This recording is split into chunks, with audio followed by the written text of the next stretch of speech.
Assalamualaikum warahmatullahi wabarakatuh. Halo semuanya. Perkenalkan, saya Batia Pusoleha, NIM terakhir 272, saya dari kelas IKTA.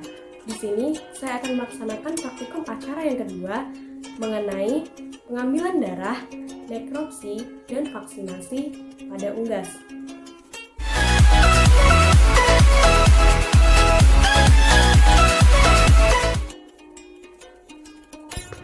Alat dan bahan yang digunakan dalam proses pengambilan darah yaitu jarum suntik, alkohol, kapas, dan ayam. Sebelum melakukan proses pengambilan darah, oleskan kapas yang telah diberi oleh alkohol ke bagian yang terlihat pembuluh vena agar pembuluh vena dapat terlihat dengan jelas. Kemudian,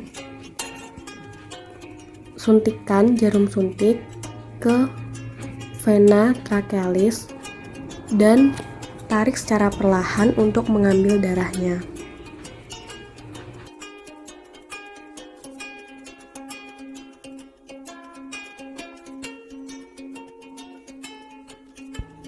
Nekropsi merupakan pembedahan postmortem pada unggas yang digunakan oleh para dokter hewan, pemilik unggas ataupun peternak untuk mengetahui sebab kematian dari unggas tersebut.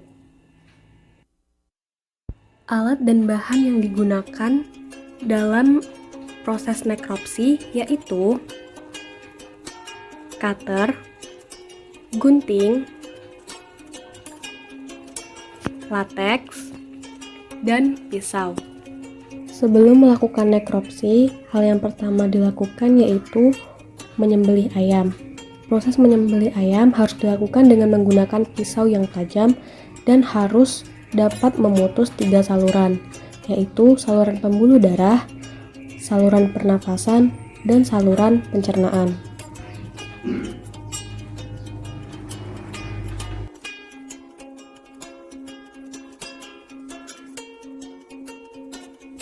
Setelah ayam disembelih, hal yang harus dilakukan selanjutnya yaitu membersihkan bulu ayam untuk mempermudah proses nekropsi.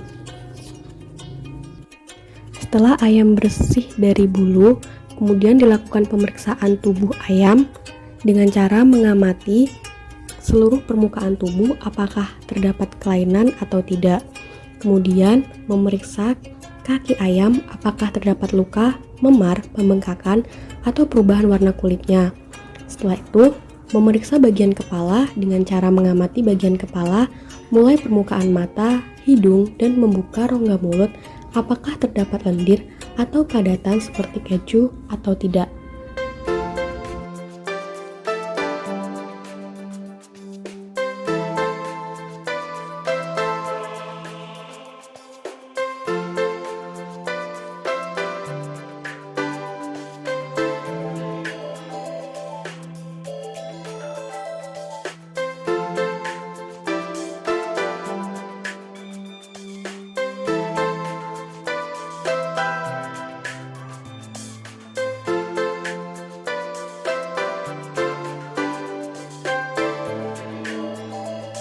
Selanjutnya yaitu mengamati rongga mulut dengan cara melihat perubahan warna yang terlihat, apakah terdapat bintik-bintik kecil atau peradangan. Kemudian menggunting pertemuan antara rongga mulut atas dan bawah menuju laring dan periksa permukaan laring apakah ada pembengkakan, luka, ataupun bintik-bintik putih. Dilanjutkan dengan menggunting penutup mata bawah dan kuakkan. Amati jaringan di bawahnya apakah ada perubahan warna menjadi putih pucat, merah meradang, atau berwarna kebiruan. Apabila kelopak mata berwarna merah meradang, maka menandakan bahwa kadar gas amonia yang terkandung di dalam liter sangat tinggi.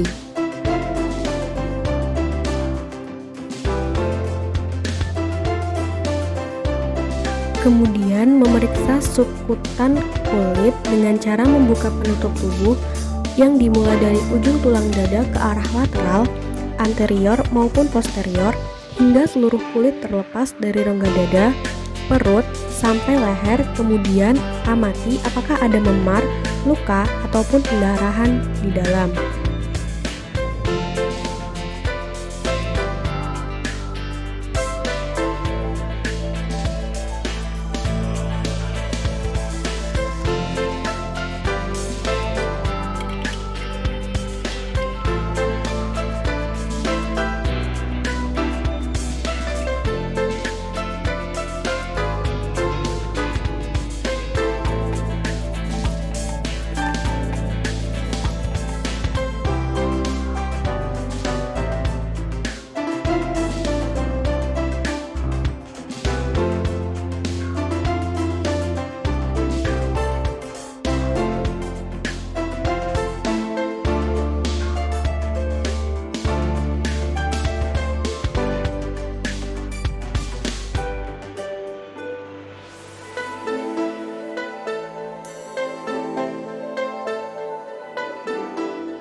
Selanjutnya yaitu memeriksa rongga perut dengan cara membuka otot yang menutupi rongga perut dengan menggunting dari otot dasar rongga dada ke arah bawah atau dasar, baik sebelah kiri maupun sebelah kanan. Periksa isi yang terlihat di permukaan di antara organ yang ada di dalam rongga perut. Kemudian, amati apakah ada cairan bening, putih kekuningan, atau terdapat padatan seperti keju.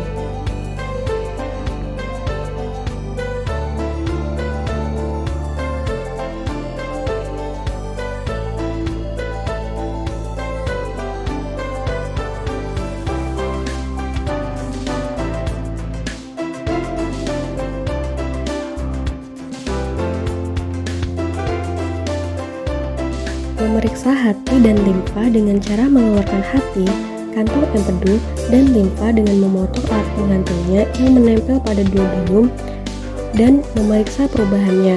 Apakah terdapat perubahan warna permukaannya menjadi berwarna putih atau kuning? Apakah ada perubahan ukuran menjadi lebih besar atau lebih kecil?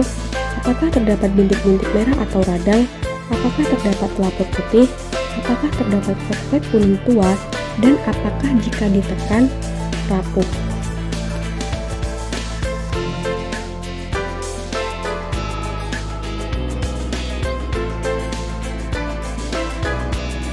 Memeriksa saluran pencernaan dengan cara memotong batas antara pembolok dengan proventriculus. Angkat dan tarik dengan hati-hati proventriculus sambil mengangkat saluran pencernaan di bawahnya. Potong alat penggantung bagian usus. Angkat dari proventriculus hingga anus. Kemudian, amati bagian luar maupun dalam, berupa isi dan dinding saluran. Lalu lihat proventriculus dan ventriculus, apakah bentuknya normal atau tidak. Kemudian, gunting ventriculus menjadi dua bagian atau belah menjadi dua bagian dan lihat apakah isinya berwarna hijau, kuning, atau yang lainnya, dan apakah kulitnya mudah dikelupas atau tidak. Jika kulitnya tidak mudah dikelupas atau susah dikelupas, menandakan bahwa ventriculus dalam keadaan normal atau sehat.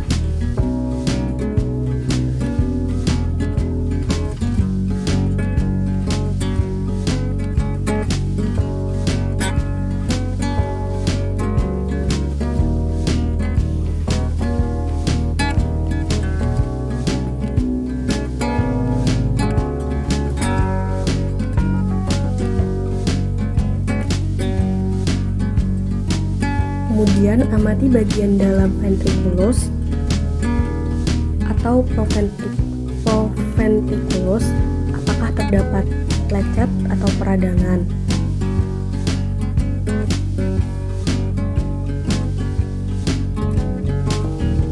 Setelah itu,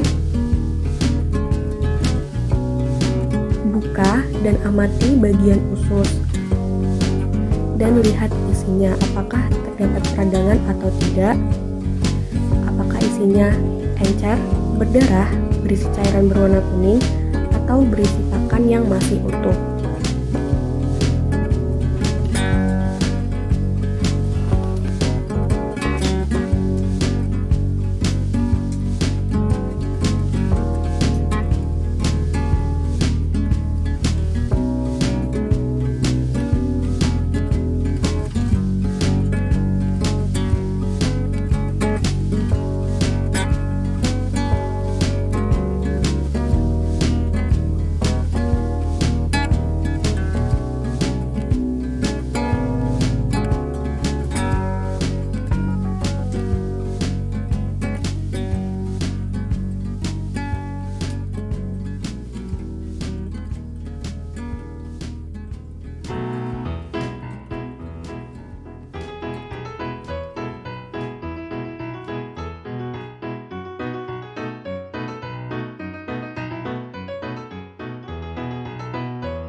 Memeriksa jantung dengan cara melepas jantung dengan memotong saluran jantung, lalu mengamati apakah ukurannya membesar, apakah pembungkusnya penuh dengan air, dan apakah permukaannya terdapat peradangan.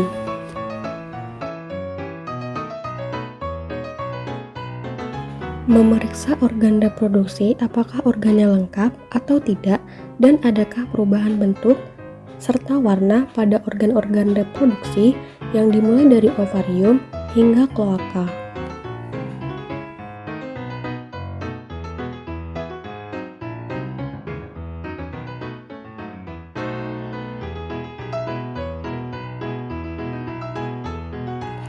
Memeriksa bursa Fabricius dengan cara mengeluarkan bursa Fabricius, kemudian mengguntingnya menjadi dua, lalu amati perubahannya. Apakah terdapat perubahan ukuran menjadi lebih besar atau lebih kecil, serta apakah bagian dalamnya terdapat kerusakan atau tidak.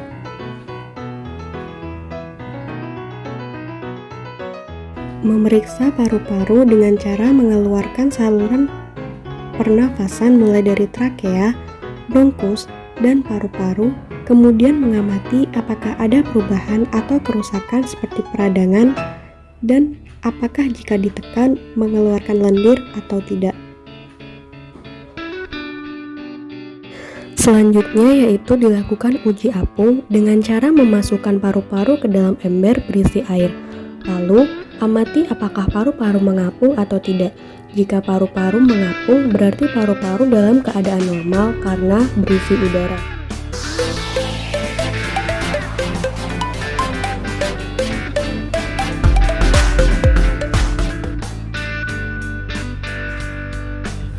Vaksin merupakan mikroorganisme atau agen infeksi yang sudah dilemahkan atau dimatikan dan diformulasikan sedemikian rupa yang digunakan untuk infeksi buatan. Vaksinasi atau yang biasa disebut dengan imunisasi merupakan pemberian vaksin ke dalam tubuh ternak untuk memberikan kekebalan terhadap penyakit tertentu. Vaksinasi berfungsi menggertak pembentukan kekebalan atau antibodi pada ternak sehingga dapat mencegah infeksi penyakit. Vaksinasi dapat dilakukan lebih dari satu kali, di mana vaksinasi pertama akan membentuk kekebalan tingkat awal dan vaksinasi berikutnya akan menjadi penyangga agar kekebalan akibat vaksin tidak turun atau biasa disebut dengan booster. Vaksin memiliki dua jenis, yaitu vaksin aktif atau vaksin live dan vaksin inaktif atau vaksin kill.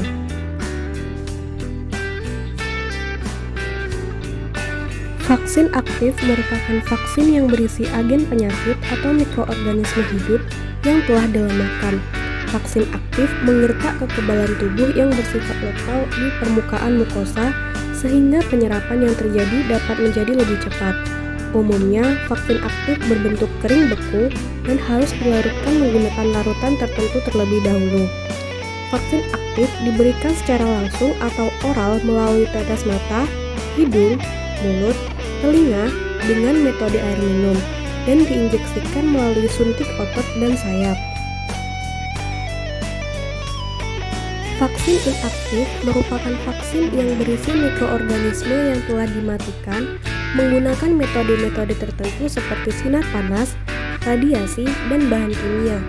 Pemberian vaksin inaktif tidak akan membuat virus mati, namun akan membuat virus kehilangan kemampuan untuk berkembang biak. Umumnya, vaksin inaktif berbentuk cair dan mengandung antigen dan pelarut untuk memperpanjang durasi imunitasnya. Vaksin inaktif diberikan dengan cara diinjeksikan intramuskular dan injeksi subkutan. Frekuensi pemberian vaksin dapat berbeda-beda tergantung kondisi dan kebutuhan ternak yang akan diberi vaksin. Vaksinasi pada ayam broiler menurut Medion terbagi menjadi 5.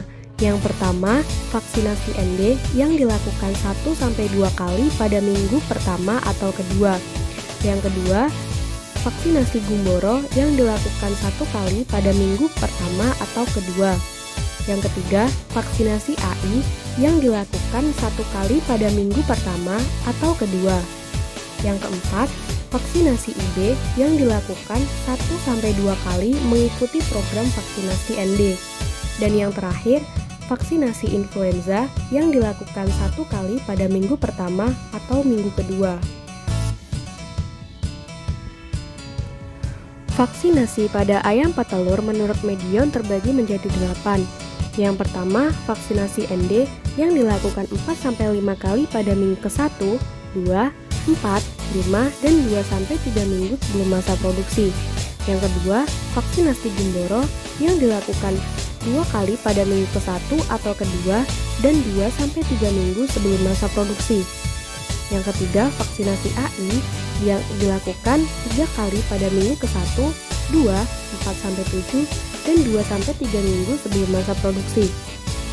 Yang keempat, vaksinasi IB yang dilakukan 4-5 kali mengikuti program vaksinasi ND.